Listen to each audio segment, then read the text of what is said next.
of the presidential election petition at the Supreme Court of Kenya today, August 22nd, 2022.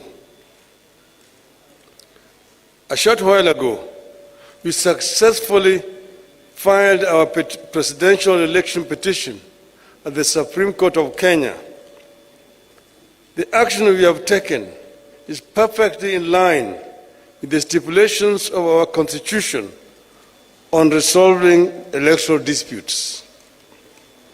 It affirms our deep belief in constitutionalism, the rule of law, and a peaceful resolution of disputes, including high-stakes ones like the presidential election.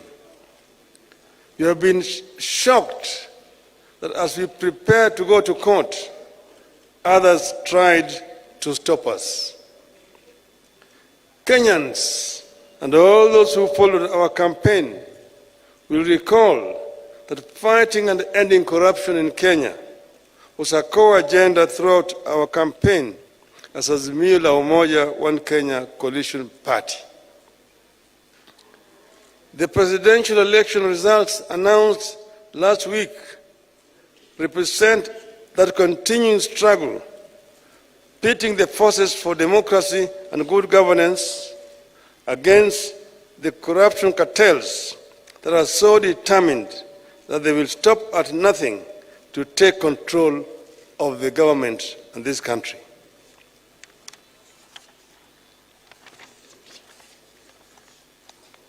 This is a do-or-die battle for the corruption cartels who have everything to lose should the forces of democracy take over. The corruption cartels are prepared to compromise electoral systems, bribe electoral officials, make security systems look other way, or even kill in order to find their way to power and their ill-gotten wealth and continue stealing from the public. We believe this is what happened in this election. For the sake of Kenya's future, the corruption network must not only be stopped, it must also be crushed.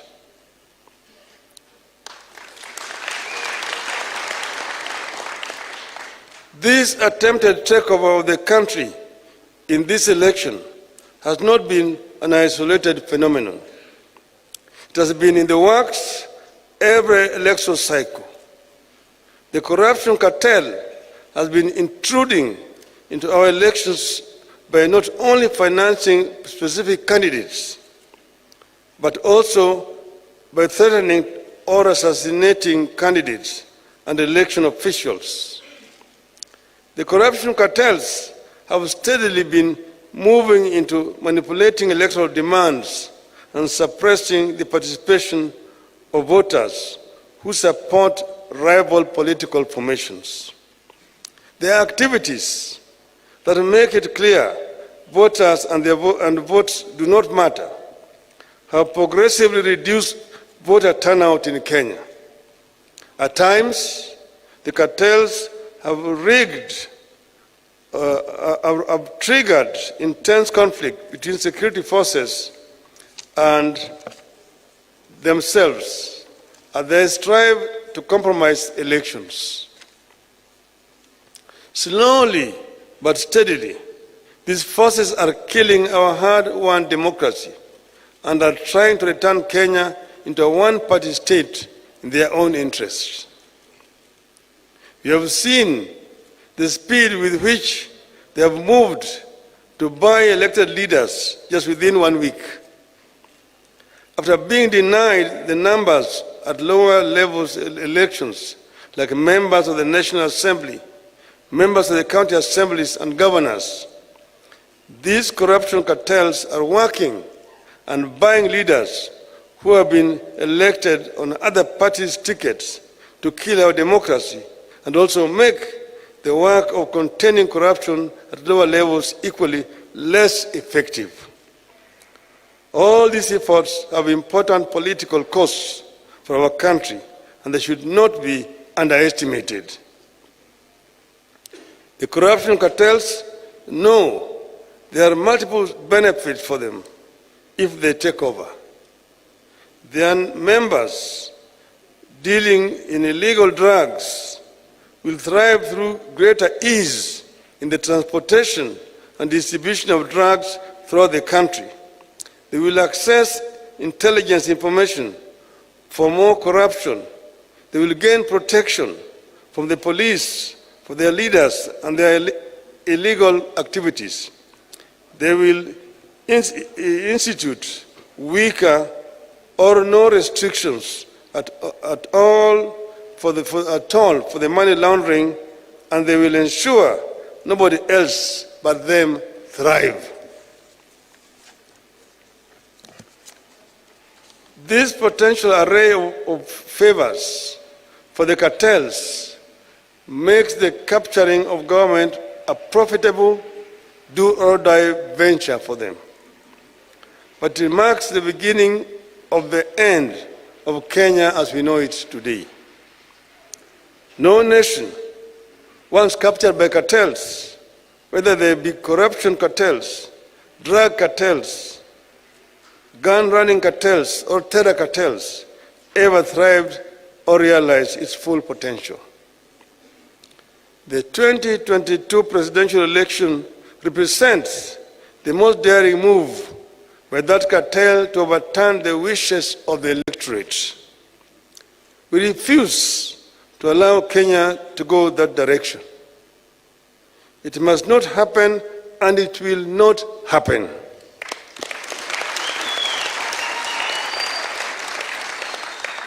This is what the steps we have taken today and the ones we will take going forward are all about.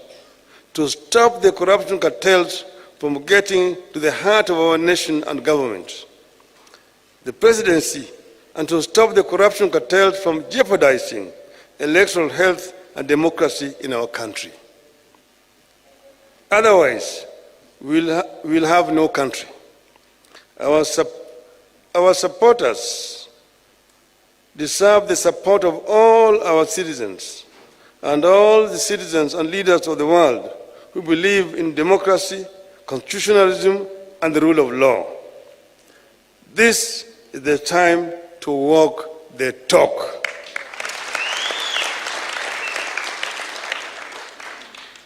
And I want to add, nitasema kichache kwa Kiswahili. Leo tumefikisha kesi yetu mbele ya mahakama kuu taifa letu juu ya yale janga ambayo imefanyika katika uchaguzi ambayo tumefanya wiki mbili iliyopita. Tuna hakika ya kwamba tuko na ushahidi wa kutosha ya kuonyesha kwamba sisi ndio tulishinda uchaguzi huu. Imedhihirika wazi baada ya sisi kufanya uchunguzi na wale wengine ambaye walishiriki katika hiyo ulaghai kujitokeza kama Wakenya kusema maovu imefanyika hapa, sisi wenyewe tuliitwa, tulipwa pesa, lakini tuko tayari kutoa ushahidi, na shahidi yuko hapa.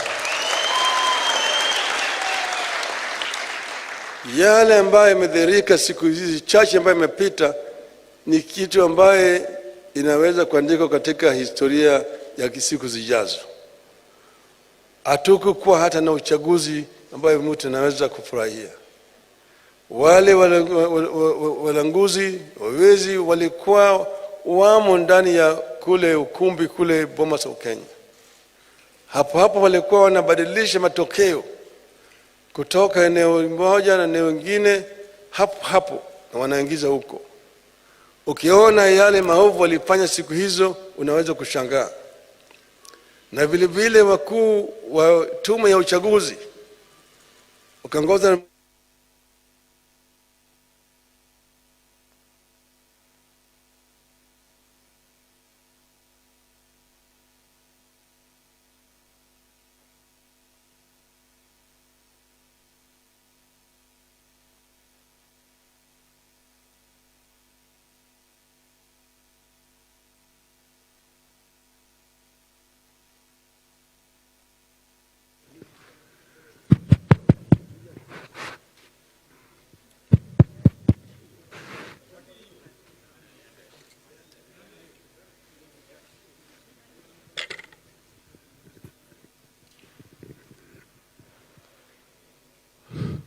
Samaha.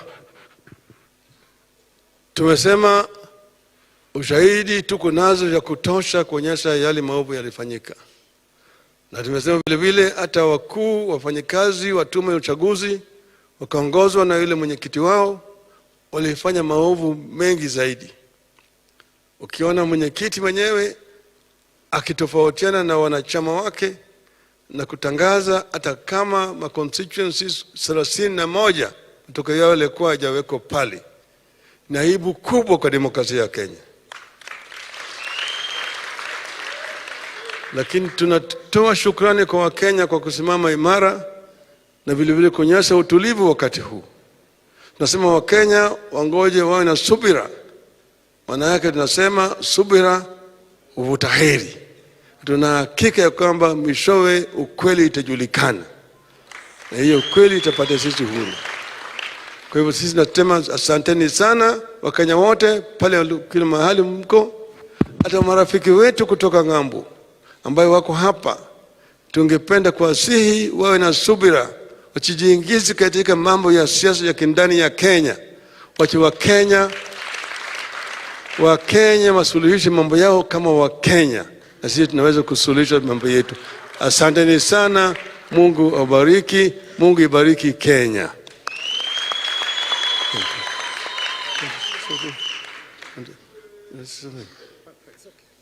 Asante sana.